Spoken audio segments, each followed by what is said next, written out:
जय हिंद पेरेंट्स। देखिए, आप पेरेंट्स हैं, अपने बच्चे के लिए कंफ्यूज्ड हैं कि सैनिक स्कूल और आरएमएस स्कूल में कौन सा आपके बच्चे के लिए बेस्ट रहेगा। तो ये वीडियो आपके लिए है। इस वीडियो में हम सैनिक और आरएमएस के अंदर जो बेसिक डिफरेंसेस होते हैं उसको क्लियर करेंगे, ताकि जब आप बच्चे के लिए सिलेक्ट करना चाहो कि कौन सा स्कूल बेस्ट रहेगा तो आप इजिली उसको समझ सकते हो। देखिए, सबसे पहले देखते हैं आरएमएस स्कूल यानी कि राष्ट्रीय मिलिट्री स्कूल और सैनिक स्कूल के अंदर दोनों में कॉमन बातें क्या है, यानी कि ये आपके बच्चे के लिए किन पॉइंट्स पे काम करते हैं। तो सबसे पहली बात होती है कि ये आपके बच्चे को डिफेंस की तरफ प्रेरित करते हैं, यानी कि ये नेशनल डिफेंस एकेडमी के लिए प्रिपरेशन कराने का एक बहुत ही अच्छा तरीका है। आपके बच्चे को आर्म्ड फोर्सेस में जाने का यहाँ से सुनहरा अवसर प्राप्त होता है।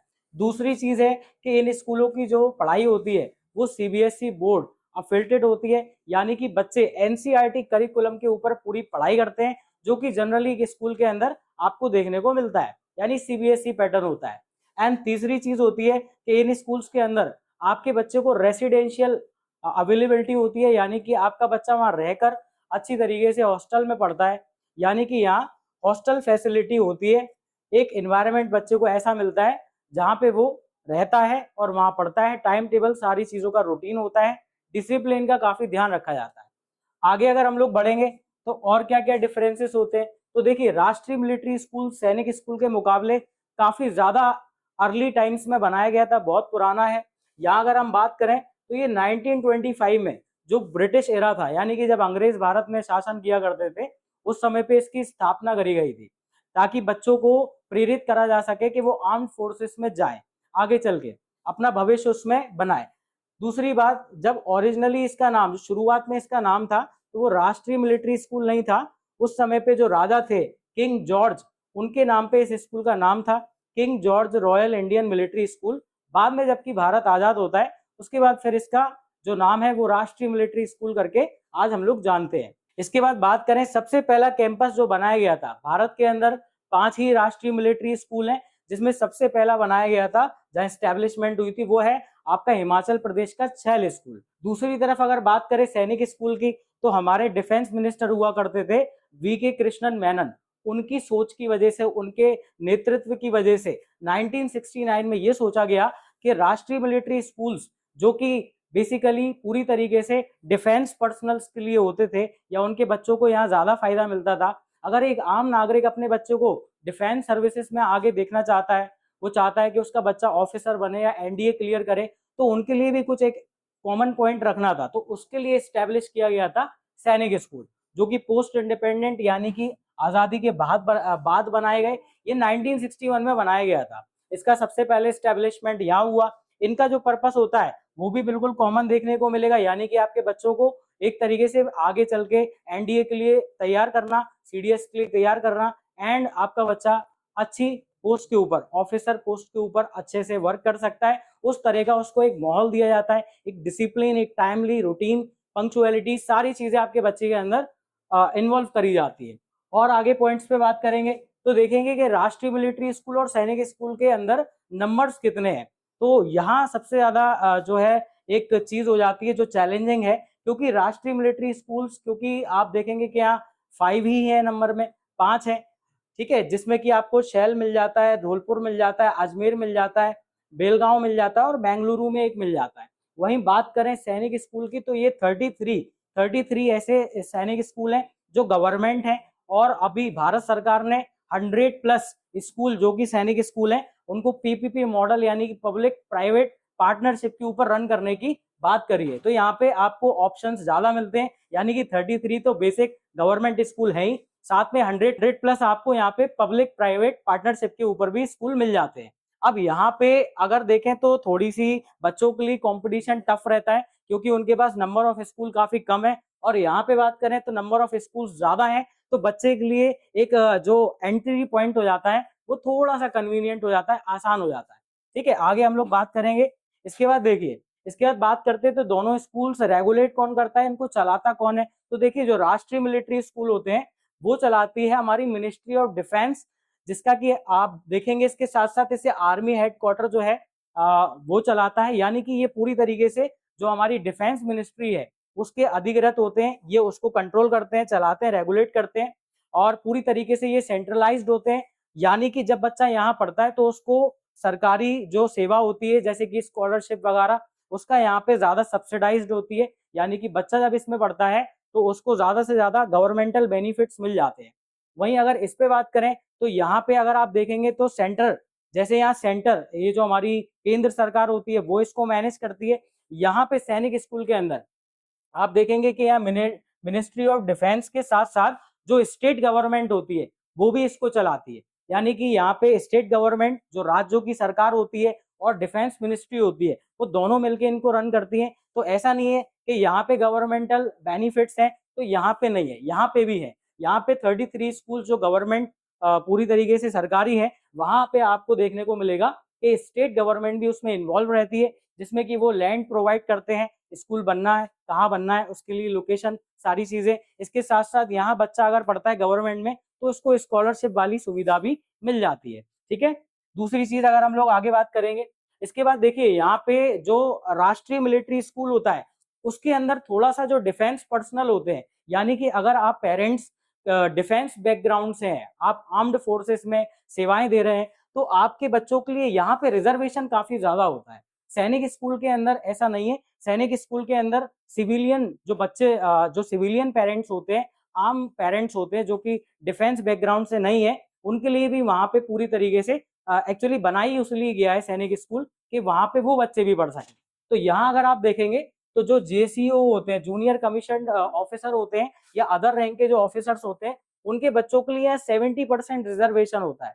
यानी अगर आप आर्मी, नेवी या एयरफोर्स से आते हैं तो आपके बच्चों को 70% जो यहाँ पे सीट्स होंगी उसका एलोकेशन मिल जाता है। तो ये स्कूल उन बच्चों के लिए थोड़ा सा ज्यादा बेनिफिशियल हो जाता है, या उनको मिलना आसान हो जाता है जिनके पेरेंट्स डिफेंस बैकग्राउंड से हैं।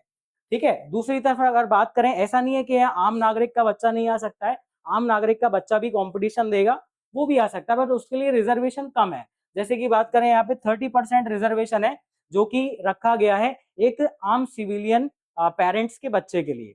इसी तरीके से अगर हम लोग आगे बात करेंगे तो देखेंगे कि सैनिक स्कूल के अंदर सीट एलोकेशन कैसे होता है।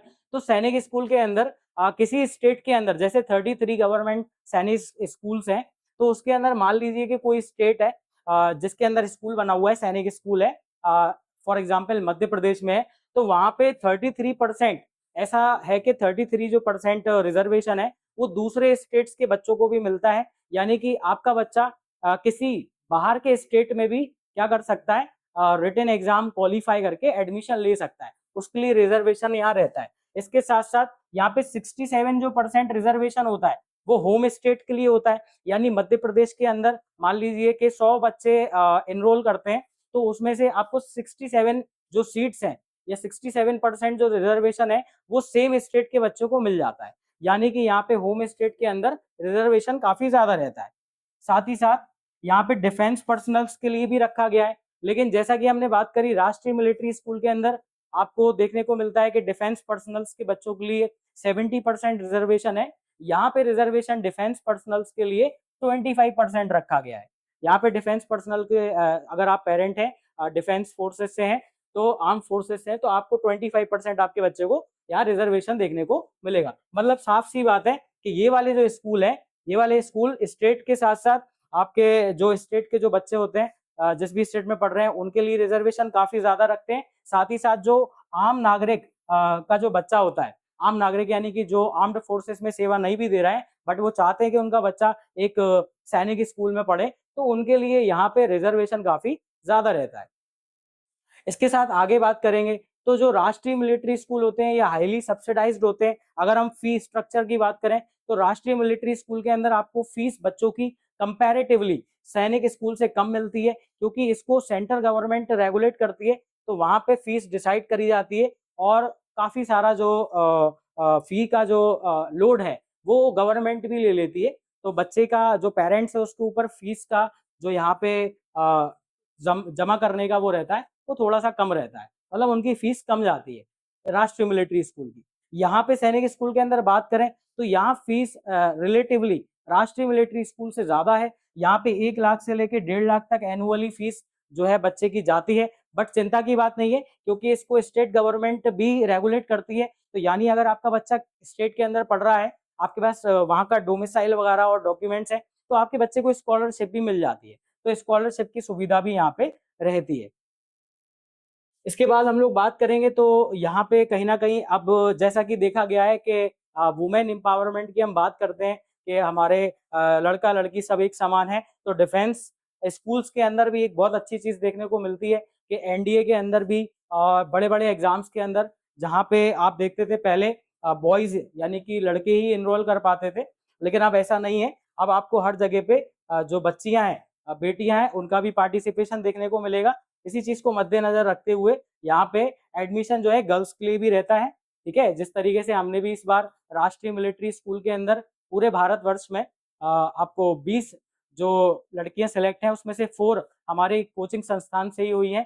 तो बहुत गर्व की बात होती है जब बच्ची भी उस तरीके से पढ़ती है जैसा कि बेटा पढ़ता है, ठीक है? तो कभी भेदभाव नहीं करना है इस चीज़ में, ठीक है ना? तो यहाँ पे आपको रिज़र्वेशन यहाँ गर्ल्स के लिए भी देखने को मिल जाता है। बाकी अगर हम पूरी तरीके से एक निष्कर्ष पे आएँ, तो देखिए यहाँ पे राष्ट्रीय मिलिट्री स्कूल जैसा कि हमने बात करी 5 ही है। सैनिक स्कूल 33 तो गवर्नमेंट है और उससे ज़्यादा जो आपको दिख रहे हैं वो प्राइवेट है, बट उनकी सेवाएँ भी बिल्कुल वैसे ही रहती हैं।